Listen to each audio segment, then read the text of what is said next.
the Dark Souls veterans and Elden Ring fans are gonna go crazy with this one. See, the thing about Elden Ring Nightreign, oh, if you haven't heard about Elden Ring Nightreign, it's a roguelike game released by Miyazaki, which is a spin-off of Elden Ring, which features faster paced gameplay and basically a whole new revamped Elden Ring. And I'll tell you right now, it looks insane. And I'm about to get to that right now. The hardest part of Nightreign though, it's not the bosses, it's not the Nameless King, it's not Millennia, it's finding two friends to play with you. And Miyazaki really knows his audience because the beta is on February 14th. And unfortunately for some of you, you are still maidenless. Shout out to a person that is very well known in the Souls community. His name is VaatiVidya. He makes these Elden Ring and Dark Souls lore stories. It's amazing. I learned a lot from this guy. He released a video where he got to play 6 hours of Nightreign. So, hey, let's check this out, man. From VaatiVidya, I played Elden Ring Nightreign for 6 hours. I may secretly have 2 extra keys to give away. Wow. I can't wait for this, bro. Recently, I played 6 hours of Elden Ring Nightreign. I'm gonna stream it all night. We were locked in for that entire time. I'm gonna be locked in too. This game is addictive. It's intense. It's way faster paced than I expected, and I think it's gonna be a hit. It's gonna be more than a hit. Our characters have just left the round table hold, and day 1 is about to begin. So we're aware of Binding of Isaac. Your goal in Nightreign is to survive each day as a ring of rain closes in around you and your team. Then at the start of day 3, like a battle royale you'll fight one of 8 major bosses using all of the randomized loot and buffs that you've accumulated over the course of your run. Hence roguelike. Now, every session you play in Nightreign is supposed to be somewhat unpredictable. You won't always explore the same map, or receive the same loot, or face the same enemies. The one thing, though, that I found very predictable in every single one of my Nightreign sessions was this feeling of pressure.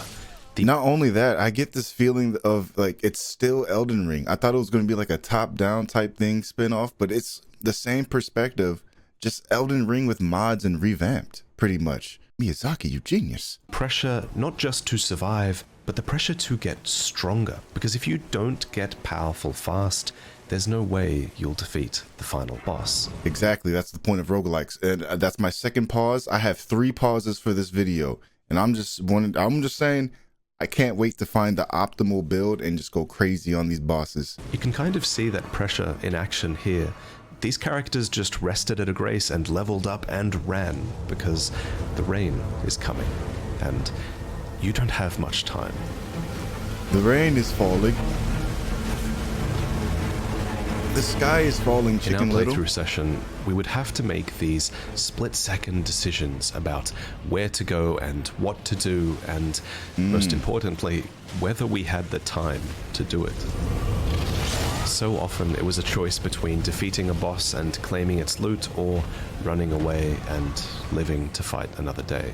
That's so many subtle changes have been made to the mechanics of Elden Ring as well, and all of these changes have been made in the name of speed and efficiency. I like speed. For example, you can now vault easily over objects and even enemies as well to get where you need to go. Just add this to the main game. Other days where you need torrent to traverse the map.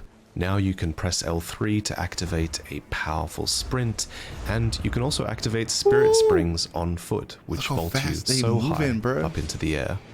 Also, there's no fall damage in Nightreign, so from high places it's easy to justify jumping down and getting to where you need to be. Oh, there's no fall damage? Let's talk about the different classes, the different Nightfarers that you can choose to play. So you can only choose 4 Nightfarers in the demo, but the full game will have more. This doesn't count as, you know, I'm using it to read, but I was trying to figure out how you get your gear and your loot, and I guess it's from bosses and enemies, and also from the classes you start with. This is the Recluse, if there's 4, a mage character that means they're gonna have at least like 8. Other characters, has an ability and an ultimate that you can use. Yeah. They've turned the HUD off for the footage that they've given us, but I remember what these abilities and skills looked like, so I've drawn them, and this is where they are usually on screen. Your activated ability is on the left and your ultimate is on the right. Okay. Both of these circles fill up over time, and when they're full, that's when you can use the ability or the ultimate. Now, the Recluse has an ability that is actually much more complicated than the other characters' abilities, and I think they designed it this way because the Recluse is designed to be a backline character.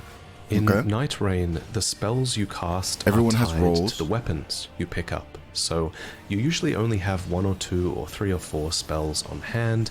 So From Software has given mages another system to sort of micromanage while they're standing in the backline. He's able to use a wand, a staff in his right hand, and a sword in his left. Basically, whenever an enemy or a teammate gets tagged by a certain type of damage, like fire or magic or holy, a little marker will appear on them, and then the Recluse can absorb that type of energy, getting a little bit of mana, but more importantly, filling out one of these small orbs.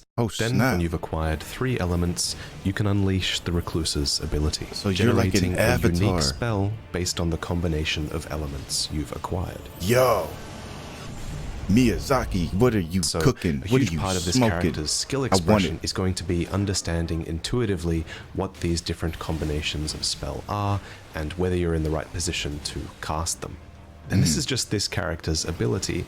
They obviously have an ultimate as well. Okay, so he could break people who are binded. This one is more straightforward. Basically, after a short delay, you can mark nearby enemies with this red tag. And once marked, if anyone on your team hits them, they will regain health and mana, which is incredible for the sustained health of your party. Now, when you cast an ultimate from any character, your character actually becomes invincible while they're casting it, which in the case of the Recluse is especially handy, as you can see in this footage where they use it to sort of mitigate all of the aggro that they're receiving. Okay, so the Recluse is the most complicated character to explain. I could see that, but I'm starting to see that there's a lot of roles that we have to play here. It's not a MOBA, but it's starting to feel like it. Like, play your role, don't overextend, blah, blah, blah. Play backline or play mid. Soak damage. And then you got to communicate. Also even have a passive ability, just like the other characters do. But I don't really know what the Recluse's does. I think it regenerates mana somehow. Anyway, let's talk about the next character, Wilder, who is very much a jack of all trades. Master of none. Wilder's hookshot ability is on a very short cooldown, and you'll find yourself using it a lot. On small enemies, it pulls them towards you, and on larger enemies, it pulls you towards them. One thing worth noting is it's easy to chain the hookshot into different attacks, like you can see here. The hookshot can also be aimed manually, hitting the terrain and launching you forward. So like now, a mobility Wilder's ultimate type also thing. uses his left arm. Some movement. The grappling hook opens up for an explosive blast. Okay. This blast can be charged, it can be comboed with your running animation and the hookshot animation, and it stuns enemies. In this case, it actually staggered the enemy, allowing for a critical hit, but on every single enemy and boss I used it against, it also stunned them for a short amount of time, which was this unique animation that allowed my teammates to sort of get a moment to breathe or do extra damage. Enemies cannot be damaged like teammates during repost is a animations. one-time use effect that allows him to completely negate any instant of damage that would have killed him. You might have just seen it activate there. Basically, Wilder does this brief moment of inspired acrobatics and gets a second chance instead of being downed. Let's talk about the Guardian. So the Guardian's passive ability is this shield stance, I'm pretty sure, which increases your guarding capabilities at the expense of your movement. So the ability is this whirlwind attack, which seems to get rid of environmental effects like the Death Blight here, but moreover, its main function is to interrupt enemies so that your teammates can get some damage in. In this way, the Guardian is a really strong melee support character, any type of ailment. as a tank, but also as a tank sort of support for other characters around you. Their ultimate too is very team-based with this aerial dive bomb that is excellent for reviving your teammates, because remember, you have to attack your teammates to revive them. This has a secondary effect, I'm pretty sure, of fortifying the teammates that are near the area of effect, giving them increased poise for a short time. I make it sound like the Guardian is purely a support character, but that dive bomb will be excellent for clearing groups of small enemies as well, and accumulating runes from killing enemies and strengthening all of your characters and leveling up is a huge part of the game. So that kind of the dude flying in the back, you saw that? Characters and leveling up is a huge part of the game. So that kind of group clearing is a really good offensive capability as well. And speaking of offensive capabilities, this is the Duchess, who was the character that I played the most in this demo. These names are Her passive fire. is this sidestep dodge that's similar to the Bloodborne dodge. Am I being too much? Is this? Am I on my knees right now? Am I wearing knee pads? No, I'm not being biased. This is lit, bro. What? Making her very well suited for anyone who prefers a more aggressive playstyle. Her ability recharges extremely fast, like, so like you can use it every 10 seconds 100%. or so, and it's a sort of stopwatch themed ability I might choose which every takes class. into account the last few seconds of damage that enemy has taken and duplicates it. This effect is shown by a white spirit that appears and sort of shows the damage that is being duplicated. So she's Doctor Strange. Because you're so aggressive, the Duchess naturally gets a lot of aggro, but this is offset by her dodge, but also by her ultimate, which is a cloaking spell that cloaks you and your nearby allies, making you way less likely to get aggro and just enabling a few different things within the context of the game. For example, you can use it before a fight to get the jump on enemies. You can use it in the middle of the fight to disengage from enemies. Or something that's especially good is using it to safely resurrect your teammates once they get downed. That's the DS2 boss. When you die in this game, you fall to the ground, 1? you crawl extremely slowly, and a little circle appears above your head. This little circle is basically like a health bar that your teammates have to attack and deplete in order to resurrect you. The first time you're downed, you only have one of these purple bars. The second time you have 2, and the third time you have 3, meaning that every subsequent time you die, it's more risky for your teammates to try and resurrect you because they have to stand there hitting you while avoiding aggro for quite a long time. And with some of these bosses, avoiding aggro is not easy. These bosses will often be a 3-part fight where you just have them on you the entire time. So resurrecting your teammates is definitely a tricky thing to pull off sometimes. It's also something that takes the damage you deal into account. So the more damage you do, the faster you'll resurrect your teammates. And so now I think we should talk about how to make your character stronger, how to make you do more damage. Yeah, see, that's what I want to know. Damage and survive. I don't know if that was a DS1 or 2 boss, but then again, I haven't beaten DS1 and DS2 to its full extent, so...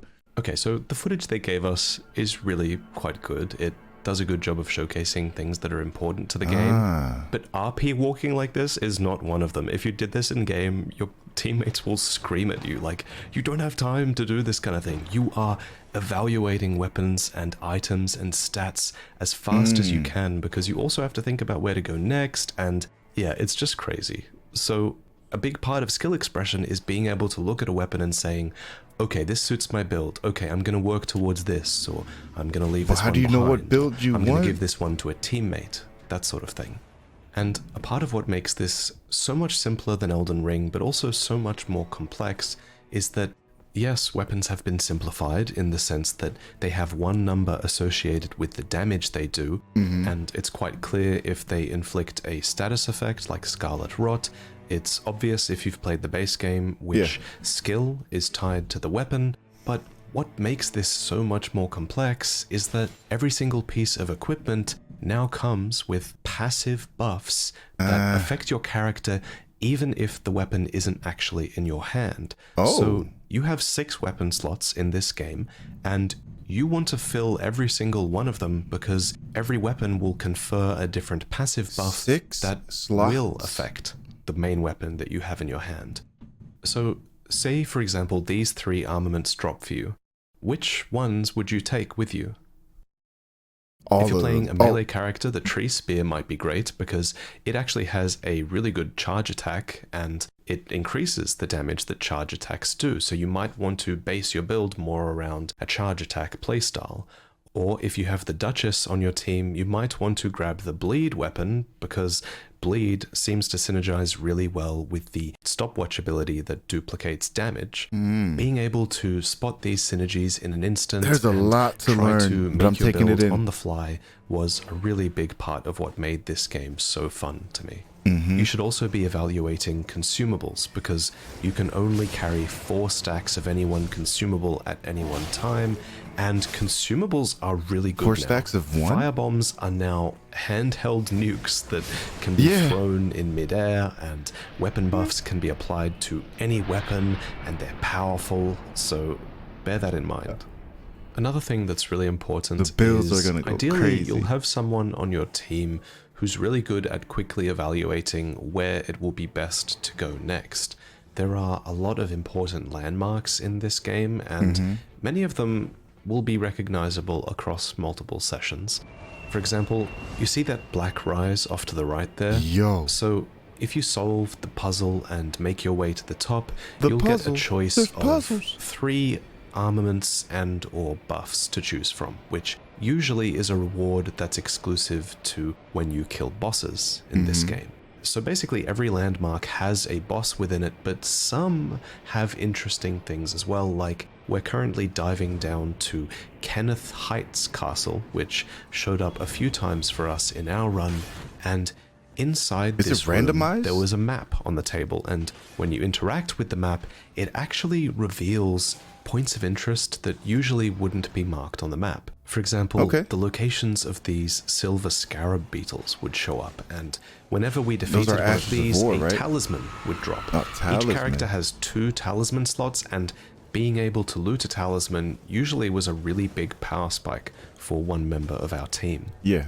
And I don't have footage of it, but Kenneth Heights map also revealed the location of merchants on the map. And these merchants were always next to a smithing table, and they always sold one type of smithing stone, which would have allowed you to level up your weapon. This is probably a really important mechanic to interact with if you find a merchant, because weapons have different rarities as well, which is something I should have mentioned. There's a common level 1 rarity, there's a rare blue level 3 rarity, there's an epic purple level 9 rarity, and we only found 2 of these, but there is a legendary rarity as well that requires you to be level 12 to equip it. So you gotta have... I'll admit there were runs where I was like, ah man, we didn't get any good loot that run. Like we didn't... My guess is that they're gonna have different weapons for the tiers. They're gonna have different passives and strengths to each weapon. Maybe they could stack certain passives together. Maybe legendary will have like 3 or 4 passives, and then like the green will only have like 1 or 2. That's what I'm guessing. Find that many epics or legendaries, and that could be a bit frustrating. However, I suspect that the merchants and their smithing tables will be a way to consistently upgrade a weapon that might be common, but it might have a really good buff that you want. And so I think upgrading weapons could be a way to sort of smooth out the randomness of the game. At the end of every day, you face a major boss. So there were 4 different types we could face in this demo, and they were all very difficult, especially the ones that split into multiple versions of themselves or had multiple ads that you had to deal with, because that required everyone in your team to fulfill a role. And the strategy you use against these bosses will play a huge part in your success. So that's considered For example, a boss we had right someone there? on our team who was not as familiar with Elden Ring, so they ended up taking on a tanking role where they kind of held up their shield and tried their best to keep aggro rather than dealing damage. And they did a great job of that. That worked really well because they could do something like distract the demi-human queen all by themselves. So shield hero is a good Me distraction. and a more competent player were able to DPS this demi-human swordsman down and then go back and help the tank with the one they man, were the team aggroing. comps are gonna go There were crazy. Strategies for every boss. I can already like see this, the rage. and I really enjoyed coming up with ways to defeat these bosses on the fly and accounting for things that went wrong within the fight. Of course. So what you're seeing Night here Repulse. is the end of day 1, where they've defeated the major boss, and now they get to claim a reward. Okay. Like many rewards in this game, it's a choice between 3 different options. Yep. Sometimes it was a This is choice the roguelike. between permanent effects and buffs for your character, sometimes weapons, sometimes both. And again, you have to make a really split-second decision on what is best for you and your team. And it lasts And then until at the you end die. of the day, the Nightreign recedes, and you can go out and explore again. But bear in mind, I'm pretty sure everything you killed on day 1 stays dead on day 2, so it was important to keep progressing around the map and finding new places to explore. That's good. What I'm wondering though is those passives that you get, some of the permanent passives, I wonder if they stick with you on reoccurring runs. Like if you die, everyone dies and you get a game over. Normally in roguelikes, they have like passive abilities that you keep with you when you leave. So I wonder if there are any permanent passives. He said permanent passive for the run, but I don't know if he said permanent passive for recurring games. So we'll see. We'll see. Maybe this is a roguelite and not a roguelike, because you know there's 2 differences there. I don't want to spend too much time explaining it, but if you want to know, look it up. All right, day 2, baby. Eventually, I wonder how many days everything there are. culminates in this, your final fight Day against 1000. the chosen Night Lord that you set out to face when you left the Round Table Hold.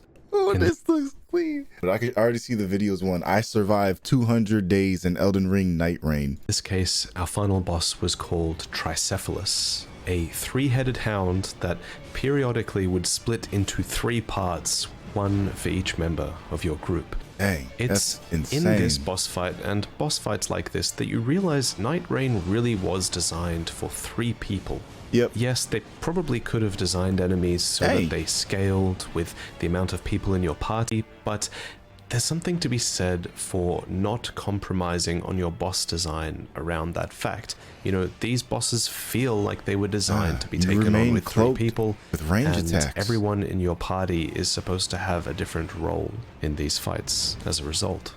So, that's Nightreign. I mean, I could go on about all the different little things I've discovered, but I don't have footage for it right now, so Yeah, no need. We'll figure it out. I'll just This give you boss my is thoughts on the crazy, game. though. Obviously, somewhat biased. I run a From Software YouTube channel. You have to take what I say with a grain of salt, but I really did have so much fun playing this. In retrospect, I was a feel bit wrong about my analysis of the game previously, because previously a big point I mentioned was that, you know, Nightreign will allow you to get immersed in this ever-changing world and take in the scenery and just enjoy like a first playthrough of Elden Ring again. Nope, it's fast This paced. isn't that. It doesn't stop. You don't have time to No breaks. appreciate this world sometimes. Instead, that feeling is replaced with this rush to explore and get stronger and overcome difficulty. And when your build comes together just right, and that allows you to kill even more bosses even faster and get even stronger, it's a great feeling. And over the course of our play session, you know, we finally had one run where everything came together perfectly. We got the items we wanted, we managed to execute our strategies perfectly, and we finally faced off against the final boss and managed to take it down. Yeah, see, that's the If beauty you of have a friend or roguelikes. 2 who are into Elden Ring as well, and you think you can all team up and take on this game together, I think it's going to be like one of the best co-op experiences you've ever had. Okay. My main concerns with this game come from the fact that, you know, if you don't have someone else to play this with, will this game still be great played with randoms or played by yourself? I'm not as Possibly. sure of that. And I think come the network test in a couple of days, people aren't going to have that many friends to play with who also got into the network test. And so Yeah. I think some of the feedback might be more negative because of that. But as it stands, everyone I know had a blast playing this together, especially side by side in the same room with other people. It was just an unforgettable experience. Yeah, The other man. thing I'm curious about is when the full game releases, how random will the maps be? In this demo build of the game, Again, we could So they only are gonna play be random. one of 2 maps, but we've kind of been led to believe that maps will be somewhat procedurally generated and that they'll stitch together different zones. And yeah, the demo had I hope so. 2 maps seemingly that you could explore, and over the course of our session and over the course of the network test, when people play this, they're going to start figuring out these maps and understanding the best route through, and it will become familiar to them, which I don't think is the intended experience for Nightreign. I suspect in the full game, and I hope in the full game, maps are really, really randomized, and no 2 playthroughs are the same. Knowing So Miyazaki, he that's will do that. definitely something I'm going to be looking for in the full release. Yeah, I know finding friends will be tough, but it's actually finding friends who play Souls-likes in Elden Ring. Like, they might give it a chance, but I have a feeling that once, you know, a couple games, they might not, you know, it might not tickle their fancy, and they might just stop playing because it's too hard. But as you said, with friends, it's a lot more fun.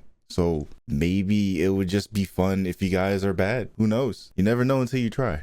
Anyway, I hope this video helped you understand more about the game. It did. I'll Thank be you, playing the Vaati. network test and recording our experiences, and I might make a video on that as well, so subscribe, Yeah, I'll stay be tuned. streaming it.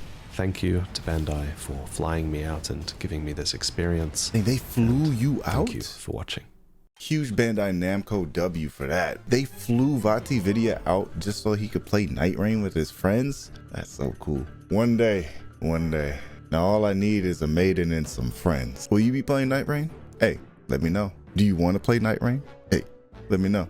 Thanks for watching. Make sure you watch this video, link down below. Shout out to VaatiVidya. Appreciate you for making this video, dog. I don't know you, but hey, maybe you appreciate this video. Peace.